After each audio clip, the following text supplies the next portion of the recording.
શું થયું? ચાલવા ગયા તા ને કેમ હાંફતા હાંફતા આયા છો? અરે પેલા મનીષભાઈ મને મારવા આવે છે. શેનું મનિયો મારવા આવે? તમે શું કર્યું છે તો મારવા આવે એવું? એટલે હું ચાલવા ગયેલો ને બગીચામાં તો રિયા ભાભીએ ચાલવા આયા હતા, તમે વાતો કરતા હતા તો જોઈ ગયો, હંતાઈને જોવા આયેલો. બોલ.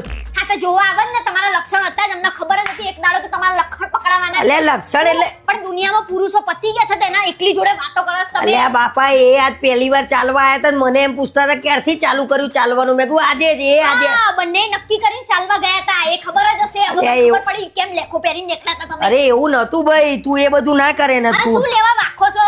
અરે પેલો ભલે લડવા. આમાં તમને તોડી નાખે ને તોય મજા આવે. એ તમને તોડો ને હું પેલીને બાલ જાણીને મારું અલ્યા છું. ના કરાય એવું. લે એની ઇજ્જત નું મારી ઇજ્જત નું શું, એ તો કે તું. આ તો પેલા ઇજ્જત નું વિચારવું જોઈએ ને. હવે ઇજ્જત ના ધજાગરા ઉડી ગયા.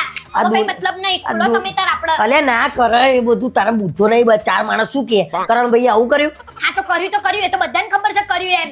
આખી દુનિયા અમારા પાછળ પડી છે. અમારો શું વાંક? અમે કઈ કર્યું નહીં. બોલો. આ જો તો પ્રેમી પંખીડા આખી દુનિયા અમારી પાછળ પડી છે. તમે બે જિંદગીઓ બરબાદ કરી, પેલા મનિયાની ને એક મારી તમે. અરે નથી એવું ભાઈ, અમારે કઈ એવું નહીં. અમે ખાલી વાતો જ કરીએ છીએ બસ. એ વાતો અમને ખબર છે. અને કેમ એવી શું વાતો કરતા હતા? મનિયો મારવા મને તો એની ખબર પડતી. વાતો તો બધા કરે, તમે એવી શું કરી? અરે ભાઈ પેલો મારવા આવશે મને તમે તાર બીક. બોલો આજ તો. અરે મને બીક લાગે છે. બેહી જા, બેહી જા. સારું થયું મારે ને મનીષભાઈ આવો ખોલું. નથી. અરે હું બીતો નહીં ભાઈ. તને શું લાગે છે હું બીવું છું?